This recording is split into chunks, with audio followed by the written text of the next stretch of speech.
Okay, so here's a question. A group of students wanted to investigate primary productivity in a relatively uniform field of grass to study. This is the same experiment you did.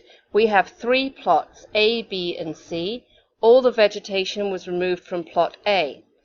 Plot B was covered in black opaque plastic. Plot C was left untouched.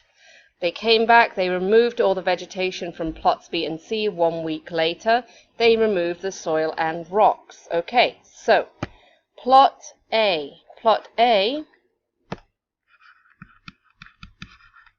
This is the one that they removed everything. So this is their starting mass. This is what they have to start out with.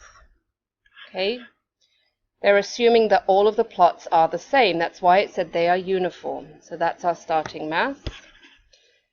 Now, plot C was just left to grow. So the amount that something produces in a given time period, plot C will equal the net primary productivity, because that's just the amount of stuff that is produced.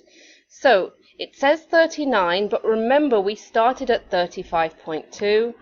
39 minus 35.2 will give us 8 over here, 8 over here, 3 over here, and 0. Yeah. Okay, 3.8. Now that doesn't match what we have over there. However, we have to times this by 4 because this is in meters squared and they measured it in 0.25 meters squares. So we need to multiply it by 4 to get it into meters squares. 3.8 times 4.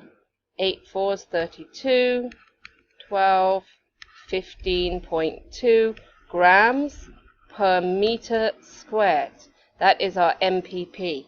Now I need to show that the respiration for the site was 8.4. Well, I know that the amount of respiration that took place was the amount lost from site B. Okay, so site B was covered up, so it couldn't photosynthesize. That meant that it couldn't turn any carbon into glucose, and any kinds of losses were just due to respiration. So now I've got my starting mass, 35.2 from here, minus 33.1, so I can see the difference. So 2.1 grams.